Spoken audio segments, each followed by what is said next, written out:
आज हम कर रहे हैं कंटेंट स्टेटस एंड एजुकेशन, जो कि बीएड फर्स्ट ईयर का टॉपिक है। बीएड पॉइंट ऑफ व्यू से इंपॉर्टेंट है, कभी कभी शॉर्ट आंसर टाइप में आता है, कभी कभी किसी लॉन्ग आंसर टाइप के साथ जुड़कर भी आ जाता है।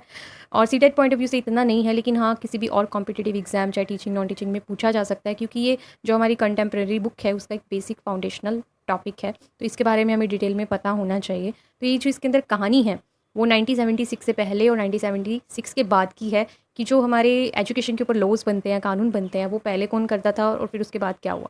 ओके, तो इस टॉपिक के अंदर मैंने दोनों हिंदी और इंग्लिश में लिखा है, क्योंकि जो इंस्टीट्यूट के बच्चे हैं बहुत जो हिंदी मीडियम के हैं वो बोलते हैं कि मैम लेकिन हिंदी में भी हमें नोट्स प्रोवाइड करो, तो इसलिए दोनों के अंदर लिखने की कोशिश करी है। आगे जारी रहेगा या नहीं पता नहीं, कोशिश करती रहूँगी कि जारी रहे, क्योंकि इसमें तो मेहनत करके लिख दिया।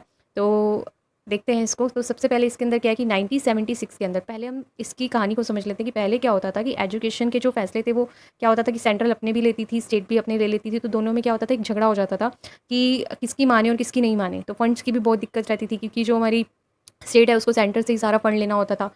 तो इसलिए क्या किया गया कि इसके बाद 1976 से पहले तो केंद्र अपने फैसले लेती थी और फिर राज्य सरकार अपने लेती थी, लेकिन इसके बाद क्या किया, 1976 के बाद दोनों को एक लिस्ट के अंदर डाल दिया गया, मतलब दोनों को इकट्ठा कर दिया गया, जिसमें कुछ काम जो है स्टेट के अंदर डाल दिए, कुछ काम जो है सेंटर को दे दिए गए, और कुछ काम दोनों को इकट्ठा करने थे।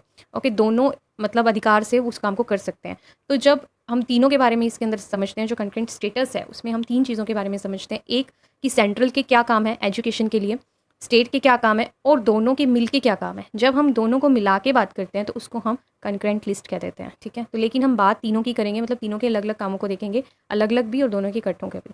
ठीक है, तो इसके अंदर क्या है कि 1976 के अंदर क्या महत्वपूर्ण बदलाव आया कि दोनों को समावर्ती स्तर यानी कि कंकरेंट लिस्ट के अंदर डाल दिया गया। फिर कंकरेंट लिस्ट मीन क्या है कि बोथ सेंटर और state can legislate on any aspect of the education. दोनों जो है सेंटर और स्टेट क्या कहते हैं, राज्य और जो केंद्र सरकार है मिलकर शिक्षा के ऊपर क्या कर सकते हैं, कानून बना सकते हैं, जिसे हम समावर्ती सूची कहते हैं, कंकरेंट लिस्ट कहते हैं। और ये कानून कैसे बना सकते हैं, to primary to university level तक बन सकते हैं। In the case of any dispute, अगर फिर भी दोनों के बीच में कोई डिस्प्यूशन होती है तो उस केस के अंदर जो राइट है वो किसको जाएगा, सेंट्रल गवर्नमेंट को जाएगा। ठीक है, क्योंकि वो तो बड़ी है, क्योंकि फंड्स तो उसी को ही देने हैं मेन, तो इसलिए जो राइट है वो किसकी ओर जाएगा, सेंट्रल गवर्नमेंट को जाएगा। कंकरेंसी थी वो सिग्निफाइड तो थी, मतलब महत्वपूर्ण तो थी ये पार्टनरशिप दोनों के आपस में, लेकिन क्या था, which is at a meaningful but challenging. लेकिन मीनिंगफुल तो थी दोनों की मैत्री, लेकिन एक चैलेंजिंग भी टास्क था उस टाइम पे स्टार्टिंग के बाद। जो हमारा इंडियन कॉन्स्टिट्यूशन है वो हमें 3 लेवल पर एजुकेशन प्रोवाइड करता है, हमने समझ ही लिया है। तो अब इसके अंदर क्या है कि जो सबसे पहले देखते हैं कि कॉन्स्टिट्यूशन का काम क्या होता है, कैसे इसने 3 स्तरों पे आगे डिवाइड किया। तो इसको थोड़ा सा बेसिक इसका समझ लेते हैं कि कॉन्स्टिट्यूशन क्या है, एक फंडामेंटल लीगल डॉक्यूमेंट है,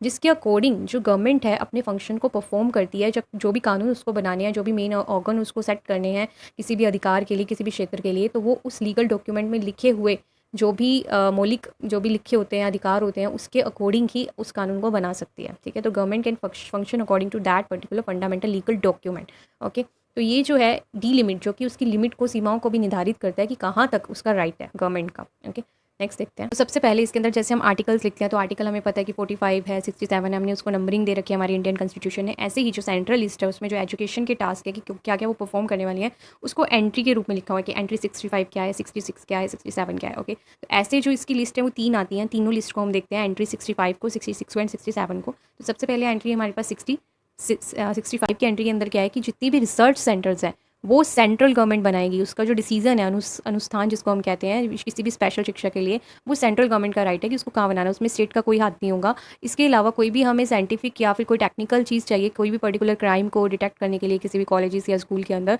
तो वो भी किसके हक में जाएगा, सेंट्रल गवर्नमेंट उसको डिसाइड करेगी।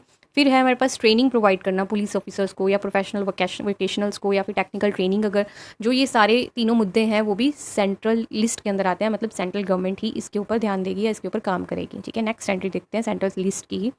तो एंट्री 66 के तहत, जो कि सेंट्रल लिस्ट के अंदर ही आ रही है, कि डिटर्मिनेशन ऑफ ए स्टैंडर्ड, जितने भी हमारे मानक को निर्धारित किया जाता है, जैसे कि हमारे फंडामेंटल राइट्स हैं, या ये रूल ऐसे होने चाहिए, ये रूल ऐसे नहीं होने चाहिए, वो सब जो डिसीजंस हैं, ठीक है, स्पेशली रिसर्च और एजुकेशन के ऊपर, वो कौन लेगी, सेंट्रल गवर्नमेंट लेगी। और establishment of A university grant commission, ये आपको पता ही है, जैसे हमारा अलग अलग हो गया एनसीईआरटी हो गया, ऐसे ही हमारा यूनिवर्सिटी ग्रांट कमीशन है, जो कि विश्वविद्यालय अनुवाद आयोग जिसे कहा जाता है, उसकी स्थापना करना, ये सब किसके अंडर आता है, सेंट्रल गवर्नमेंट के अंदर आएगा। फिर है एंट्री 67। एंट्री 67 में क्या है कि प्रोटेक्शन करने जो भी हमारे मोन्यूमेंट्स हैं या प्लेसेस हैं, object of A national importance, जितने भी हमारे स्मारक हैं, स्थान है, राष्ट्रीय महत्व के बारे में बताते हैं, या ऑर्गेनाइजेशन है, जैसे म्यूजियम्स होते हैं एजुकेशन के ऊपर, तो उन सब की प्रोटेक्शन करना भी किसका काम है, सेंट्रल गवर्नमेंट का काम है। ठीक है, अब देखते हैं हम स्टेट गवर्नमेंट क्या क्या करेगी।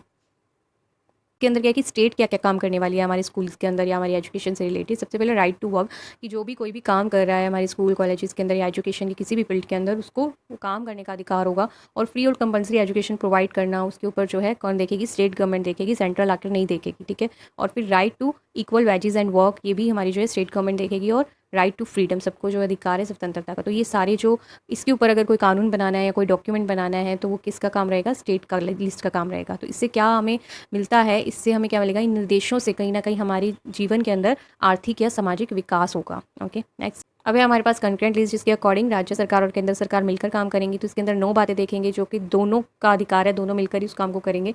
जैसे कि ये यूनिफॉर्मिटी इन दी एजुकेशन पॉलिसी, यानी कि एजुकेशन की जो पॉलिसीज़ हैं, जैसे 1968 की होगी, 86 की होगी, तो ये सब जो पॉलिसीज़ हैं उनके अंदर एक रूपता लाना, ठीक है, वो एक जैसी हो, पूरे लेके देश के अंदर सामान्य हो, ऐसे ना कहीं पे लागू हो रही है कहीं पे नहीं हो रही है। तो ये जो काम है वो कौन देखेंगे, दोनों मिलकर देखेंगे, दोनों गवर्नमेंट्स देखेंगी। फिर इंपॉर्टेंट इन द स्टैंडर्ड्स, जो भी हमारे स्टैंडर्ड्स होते हैं, मानक होते हैं, उनके अंदर इंप्रूवमेंट करनी है, sorry improvement in the standards, वो कौन करेगा, दोनों मिलकर करेंगे। जैसे कि अगर लेवल ऑफ रिसर्चेस खोलने हैं, स्कूल्स खोलने हैं, कोई भी किसी टाइप कॉलेजेस खोलने हैं, उनके अंदर कोई सुधार करना है, विकास करना है, तो उसमें दोनों का राइट होगा। फिर है एजुकेशन फॉर इमोशनल इंटीग्रेशन, ठीक है, भावनात्मक एकीकरण की लिए शिक्षा, कि इमोशनली बच्चे स्ट्रॉन्ग बने, मेंटली स्ट्रॉन्ग बने, तो उसके लिए शिक्षा को प्रोवाइड करवाना। फिर है फॉर ए बेटर डिसिप्लिन, अनुशासन क्रिएट करने के लिए भी। Proper and better utilisation of funds, जो भी फंड्स आ रहे हैं, ठीक है, कहीं से भी, किसी ऑर्गेनाइजेशन से या गवर्नमेंट से, तो वो क्या है, उसका यूटिलाइजेशन बेहतर हो। तो ये दोनों को देखना है, स्टेट को भी और सेंटर को भी। फिर है quality of leadership for the centre government, केंद्र सरकार के नेतृत्व की गुणवत्ता इफेक्टिव होनी चाहिए, ठीक है, जो लीडरशिप है वो जो सेंट्रल गवर्नमेंट की, वो क्या होनी चाहिए, इफेक्टिव होनी चाहिए। फिर है better implementation of A education policy, इनका जो इंप्लीमेंटेशन है, ऊपर है हमारे पास कि एक रूपता आए, मतलब सब में क्या हो, यूनिटी हो, एक जैसा हो, लेकिन इसके अंदर क्या है हमारे पास कि उनके अंदर इंप्लीमेंटेशन कैसे हो, कि पूरे उसके देश के अंदर कैसे उसको फैलाया जाए, कार्यान्वित किया जाए, ठीक। नेक्स्ट हमारे पास फॉर क्रिएटिंग द इक्विलिटेरियन सोसाइटी, कि जो गवर्नमेंट है, सेंट्रल गवर्नमेंट है, स्टेट का, दोनों का काम है कि इक्विलिटेरियन सोसाइटी, जैसे कि उनके अंदर समानता आए, समाज के अंदर किसी के साथ भेदभाव ना हो। तो इसके अंदर आगे हम बातें देखते हैं कि क्या क्या इनके काम रहेंगे, कि based on the democratic value, जो भी लेके चीज़ें निर्धारित होंगी वो हमारे लोकतंत्र से रिलेटेड होंगी, उसके मूल्यों पर आधारित होंगी।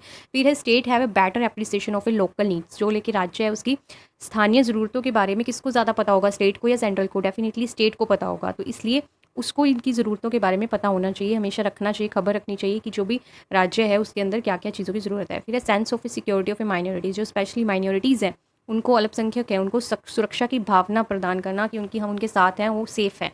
फिर है free from the red tap, red tap क्या है, कि जो भी हम सरकारी काम होते हैं उसमें जितने भी कागज़ के काम होते हैं, कितना लंबा काम होता है, खींचते हैं लोग, तो वो जो काम है उसको कम करना, ठीक है। तो ये जो है सेंट्रल और स्टेट की ड्यूटी है। फिर है यूनिटी इन डाइवर्सिटी, जो भी हमारी विविधता है उसके अंदर एकता लेकर आए, तो ये भी दोनों मिलकर ये वाला काम करेंगे। फिर नेक्स्ट देख, अब इसके अंदर है कि सेंट्रल गवर्नमेंट जो है फाइनेंशियल हेल्प देगी किसको, स्टेट गवर्नमेंट को, क्योंकि सारा पैसा जो है एजुकेशन का, free and compulsory education provide करनी है, कुछ भी प्रोवाइड करना है, तो हेल्प कौन करेगा, उसको सेंट्रल गवर्नमेंट प्रोवाइड करेगी। इसके अंदर क्या क्या चीज़ें होंगी, जो भी हमारे पास खर्चे हैं, एक्सपेंडिचर है, जो भी रिवेन्यूज़ हैं, वो सब जो है, इसका मतलब क्या है, खर्चों से रिलेटेड जो भी व्यय हो रहा है उससे रिलेटेड सब चीज़ें क्या देगी, फंड्स कौन देगा, सेंट्रल। और फिर नेक्स्ट हमारे पास कि अगर कोई भी योजना है उसको पूर्णतः करना है या नई योजनाएं बनानी है, तो उसके लिए भी जो फंड्स चाहिए वो भी कौन देगा, हमारे पास सेंट्रल गवर्नमेंट ही स्टेट गवर्नमेंट को देगी। फिर expansion of A central and centrally sponsored, जो भी लेके हमारे लेके केंद्रीय जो क्षेत्र हैं जो फंड्स प्रोवाइड करते हैं, वो और ज़्यादा बढ़ाने, वो क्षेत्रों को और बढ़ाना, या कोई भी NGO से हेल्प लेनी है या सोशल वर्कर से हेल्प लेनी है, ऑर्गेनाइजेशन से हेल्प लेनी है, तो उनको क्या करना, एक्सपेंशन करना, उसमें वृद्धि करना। तो ये काम जो है किसका है, सेंट्रल गवर्नमेंट करेगा फॉर द स्टेट गवर्नमेंट,